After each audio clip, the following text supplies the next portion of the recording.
So here's another very important nuance. You see this lady, she has a problem with her husband. It's not going well at all. And she's stressed, she's anxious, deeply anxious. She's not well. Often what will she do? Because of her discomfort, she begins to pray, just as her mother had taught her when she was little. She rediscovers old reflexes from her Christian upbringing. But where does her prayer come from and what motivates her? Her distress, her unease. Her motivation is a problem. A problem motivates her to connect with Jesus in the afterlife. So she's going to pray to her mother. In religious education, they teach you to do this. You can pray to your mother, or you can pray to a saint who is an intermediary. But you'll be thinking about your ancestors. You'll think of your grandmother, your mother, your father. And so you connect with souls in the afterlife in this manner, but through the circumstances of external problems. You can't enlighten a soul in the afterlife if your motivation is suffering or a problem. You can't be a therapist if you're unwell yourself and need to get better. Because at that point, you're a therapist because you yourself need therapy. And you'll say, I help others, it makes me feel good. It works, but it's not a perfect approach. I don't recommend it. That's not to say that when you're a therapist, you're always okay. You can be a therapist and have days with and days without. But it shouldn't be the origin of your approach. People often say to me, I'd like to become an Essene therapist. When I talk to them, I realize that their lives are catastrophic, that things aren't going well at all. Nothing is right. And they think that if they're an Essene therapist, they'll get better. Do you understand? When you're in trouble, that's often when you remember your parents who died and those who died, and you tend to pray to them. You're not going to bring them consciousness. You're going to bring them, I have a problem. Essene Afterlife Cares is not based on I have a problem.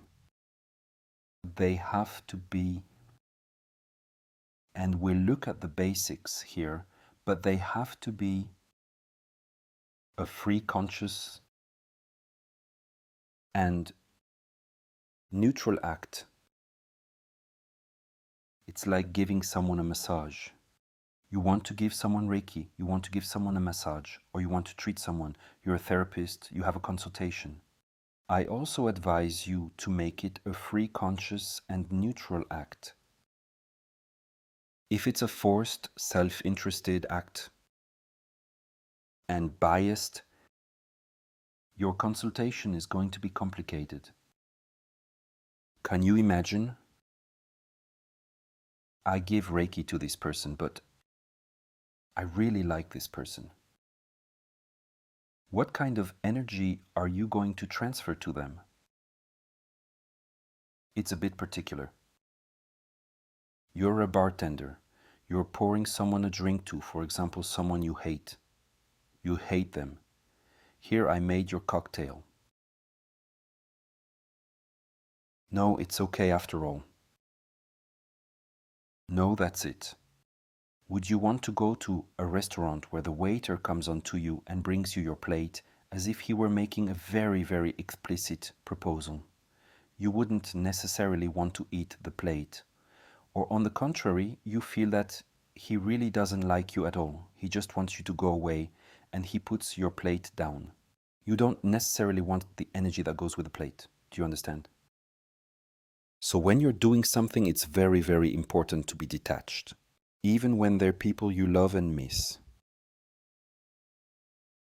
You miss someone, one person left too soon.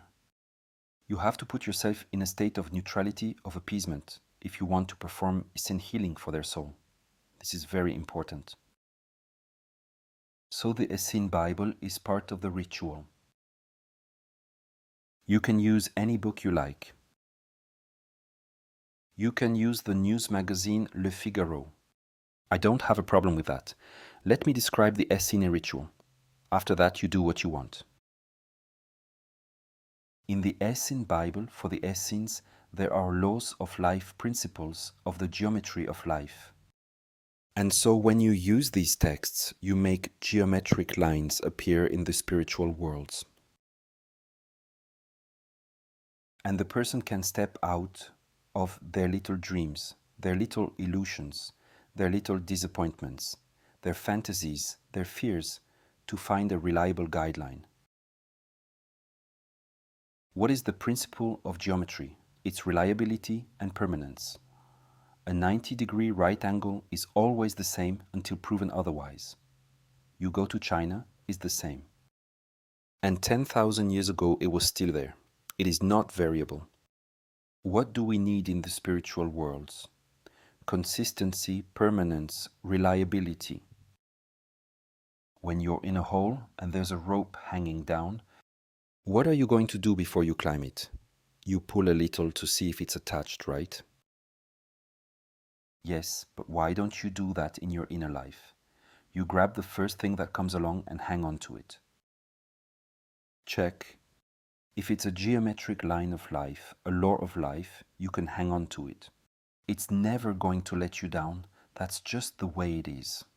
And in the ancient Bible, there are only laws, principles. After that, you do what you want.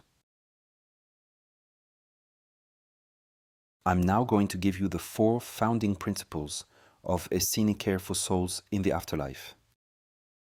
There's a particular method and a procedure to follow. The first principle is to know that when you do something, it can resonate in the afterlife. You need to place an act. It's not enough to imagine it, to think about it. An act generates more powerful energy than a prayer, a thought, or a word. And the more conscious your act, the more powerful it is. I offer a free conscious act.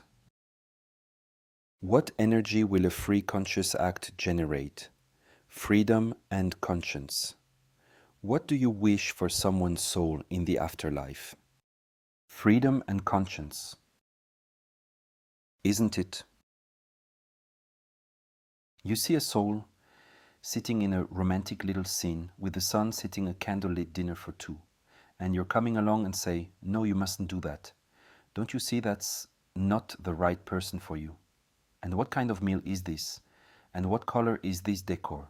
Are you going to get into an argument with the person by bringing your judgments? No, you wish them consciousness and freedom so that at the right moment they awaken. You wish him all the best. Enjoy your experience. Enjoy this time of your life. But be free and aware. The second principle is to have a link.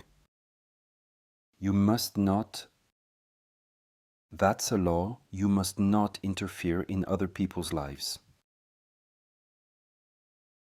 Avoid telling others how they should live and how they should behave. It usually ends badly anyway.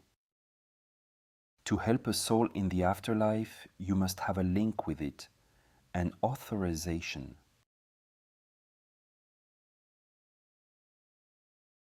And you have to be specific. Don't say, I help souls in the afterlife. You see, if you want to help someone, a poor person, there are beggars in the streets, you want to help them. Put some money in his hand. Don't go around town putting coins and banknotes around you and saying, I'm helping the poor. In any case, that's how I would do it. No, I wouldn't do that. I wouldn't throw money on the ground and say, I'm helping the poor. Be specific in the energy you want to transmit to help.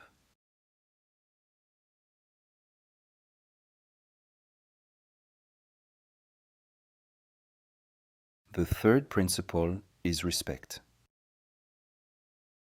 As I said earlier, you arrive in the setting of a soul in the afterlife in their dream. Don't rush them, don't burst their bubble. Don't break it.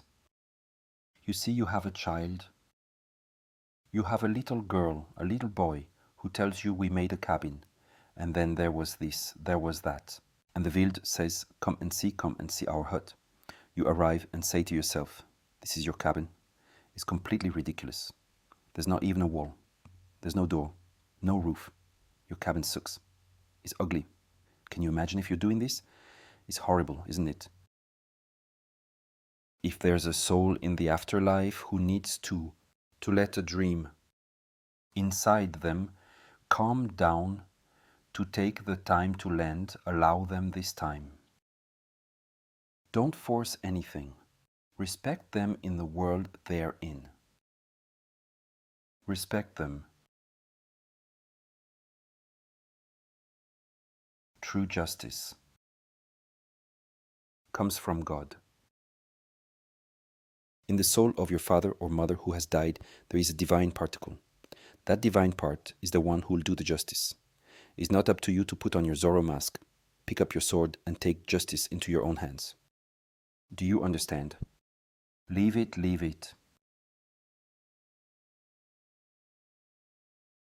The fourth principle is that in the Essene Bible, there is a special superior consciousness unique to the Essene Bible. I'm not saying there aren't other books, but I'm telling you, what's in the Essene Bible is particular to the Essene Bible. What's inside you is yours, alone, isn't it? That's all. What's in the Bible is particular, and I can guarantee you, I can vouch for it, that when you read words from the Essene Bible, you bring out a fixity, and all the other unstable movements will begin to slow down and cease, and reorganize themselves in harmony. Not in a standard of intensive agriculture, in a wheat field, where all the ears of wheat are the same height to the millimeter. It's not that in the world of that particular soul. The Essene Bible has the capacity to respect each being in their own world, but to re-enlighten them, to bring them back into harmony with their own origin. Not what you want for them, not your idea of care. When you're a therapist, you can have a preconceived idea of what a person should be doing in their life. You really shouldn't. It's very dangerous. The Essene Bible is restructuring, and life is structure. If you want to heal a being, you have to put them back into a functional structure. You share the light. That's all there is to it. There's a difference between offering something and forcing it down their throat. That would be like force-feeding geese. Here, goose, I'll feed you. No, but again. We often look like this, I assure you, even in spirituality. But no, you don't understand anything. Watch this video, you'll finally be enlightened.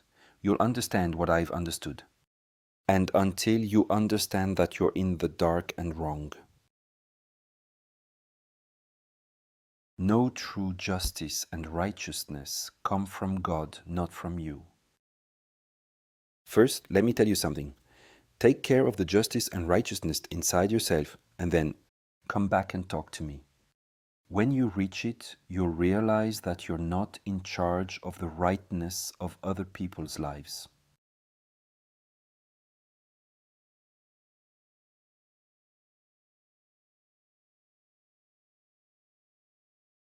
When you cease to exist with your physical body, a book closes. It's no longer possible to write it down. Listen carefully to what I'm telling you. We have many illusions on this subject. You won't be able to write your life when you lose your physical body. It'll be definitely over. For this life. The chapter has a period. Those who say you only live once are right. Today, as you are, you only live once.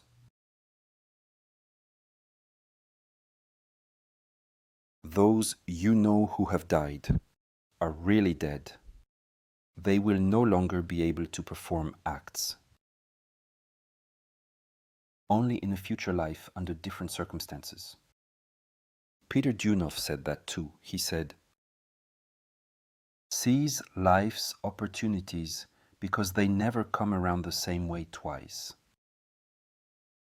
You can have second chances in life, of course, and there are plenty of them, but it's not the same. You're not the same age, you're not in the same frame of mind, the details aren't the same. Sometimes it's better.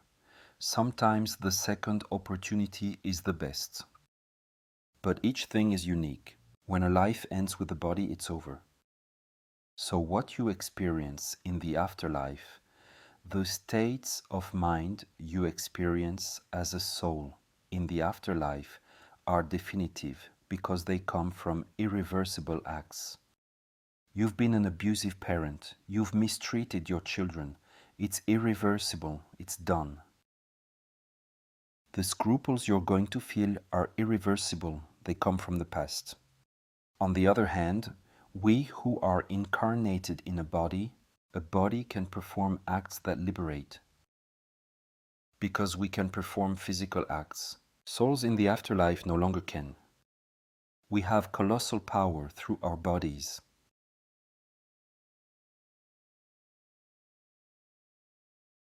And you see, there's a law of exchange.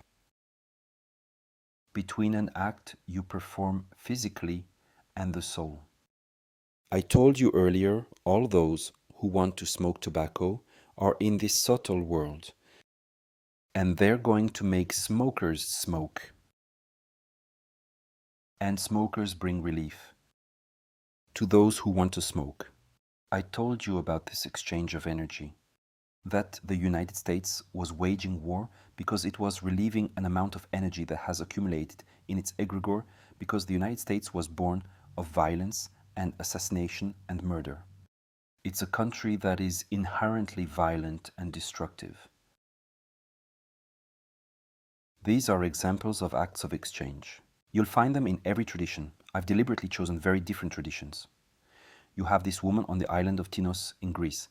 There are 1 million Orthodox pilgrims who go to Tinos every year because there's an icon of the Virgin and you leave from the port when you arrive on the island. One is at the port and goes on one's knees. Not everyone, but many do. And they walk on their knees all the way to the basilica. It's about 2 or 3 kilometers. I don't know. And I've heard it's horrible. When you get to the top, the suffering is absolutely excruciating. It's an act that releases energy. And you see by the law of exchange that I put on the slide before. You can relieve a being of an energetic load by doing this. It's silly, it's weird, but it works.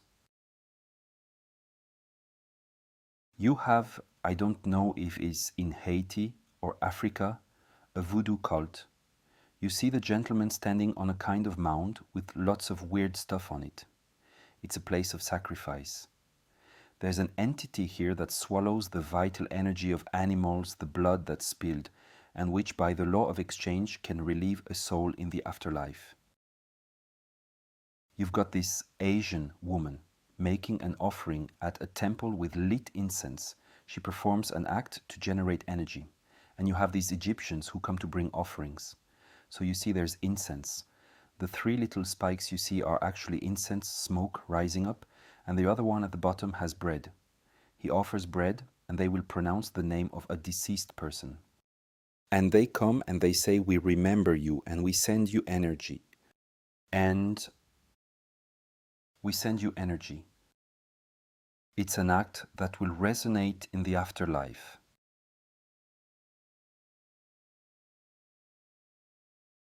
We've already seen this point, but I'm putting it back here because it's important. This is because in the spiritual worlds, the soul is diffracted into several parts. Thoughts, feelings, and desires aren't necessarily all in the same place. Part of your grandmother lives in a different world at the same time. I've heard of the theory of parallel universes, but it's obvious that you yourself have several universes.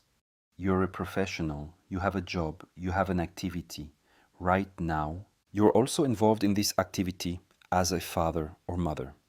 You're also a daughter, you live as your parent's daughter. You're a parent, you also live as a parent. You have several simultaneous lives inside you. In the spiritual worlds, it's the same thing. How can you influence thought? By providing clarity. And in essence, healing when you light the flame with the fire. You can resonate.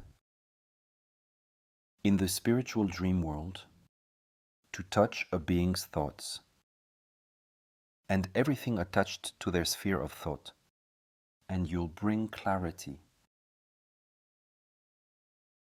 And so, what we've seen in practice, I've clearly shown you how natural fire is a gentle, respectful light. It's not a violent light, it's a respectful light. So it's not, but look at who you are, how you are, what you do, and where you are. No, it's a gentle sunrise.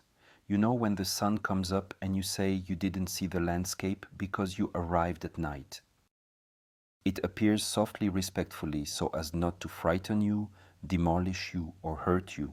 You don't want to hurt someone else's feelings. How can it work? Because you have to make the flame appear inside you so that it even lights up your own thoughts, and so that it can resonate in the subtle worlds to the thoughts of the soul you want to help. Do you want to help someone? But do you want to be their director of conscience, like in the days of Christianity, when you were told that what you thought of the Virgin Mary was not right, not good, not the truth? You have to think like that. It may not seem like much to you, but some people killed each other over the argument whether the Virgin Mary was still a virgin after giving birth or not. Really? It was very serious, and it still is for many people. They're not joking. And they'll ask you to see whether you're one of them. Because yes, she was impregnated by the Holy Spirit. She was a virgin. She had Jesus. She was a virgin. But after she gave birth, do you think she was still a virgin or not? Then you feel everyone is watching you. You feel there's a trap. You have to give the right answer. And depending on the education you received, the cultural identity you had, your family identity, you're going to go to one place or the other.